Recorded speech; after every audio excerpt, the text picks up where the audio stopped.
नमस्ते दोस्तों। आज हम सुनेंगे राजा परीक्षित कौन थे और उनकी कहानी क्या है। राजा परीक्षित महाभारत काल के एक महत्वपूर्ण पात्र है। वह अर्जुन के पुत्र अभिमन्यु और उत्तरा के पुत्र थे। परीक्षित पांडव वंश के अंतिम शासक माने जाते हैं। उनका जीवन अद्भुत घटनाओं और गहरे संदेश से भरा हुआ है। जब कुरुक्षेत्र युद्ध समाप्त हुआ तो अश्वत्थामा ने पांडवों से बदला लेने के लिए उत्तरा के गर्भ में पल रहे परीक्षित पर ब्रह्मास्त्र का प्रयोग किया।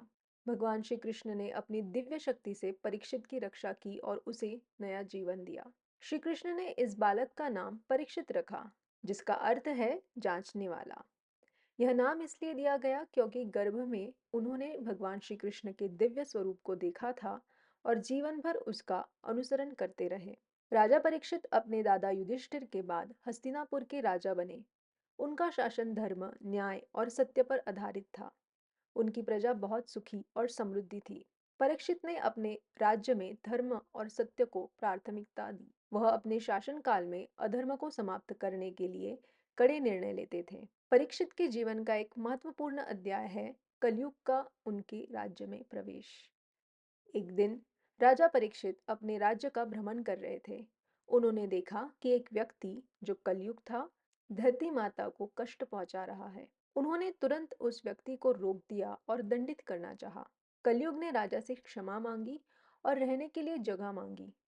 राजा ने उसे 4 स्थान दिए: जुआ, मद्यपान, वेश्यावृत्ति और हिंसा। राजा परीक्षित की मृत्यु का कारण उनकी एक भूल और श्राप से जुड़ा हुआ है। एक बार राजा परीक्षित जंगल में शिकार करने गए। प्यास और थकान के कारण उन्होंने एक ऋषि का आश्रम देखा। ऋषि श्रमिक गहरे ध्यान में लीन थे और उनकी कोई प्रतिक्रिया नहीं हुई। गुस्से में परीक्षित ने ऋषि के गले में मरा हुआ सांप डाल दिया। जब ऋषि के पुत्र श्रृंगी को इस बात का पता चला तो उन्होंने राजा को श्राप दिया कि 7वें दिन तक्षक नामक नाग के डसने से उनकी मृत्यु होगी। राजा परीक्षित को जब इस बात का पता चला तब उन्होंने अपने पुत्र को राज्य कारभार सौंप दिया। राजा परीक्षित ने गंगा किनारे ऋषि सुखदेव से श्रीमद् भागवत पुराण का श्रवण किया। यह कथा सुनने के बाद राजा परीक्षित ने अपने सारे पापों का प्रायश्चित किया और भगवान श्री कृष्ण की भक्ति में लीन हो गए। 7वें दिन तक्षक नाग ने उन्हें डस लिया और परीक्षित ने अपनी मृत्यु को स्वीकार किया। राजा परीक्षित की कथा हमें यह महत्वपूर्ण संदेश देती है: क्रोध और अहंकार से बचना चाहिए, क्योंकि यह विनाश का कारण बनता है। धर्म और भक्ति से व्यक्ति अपने पापों का प्रायश्चित कर सकता है।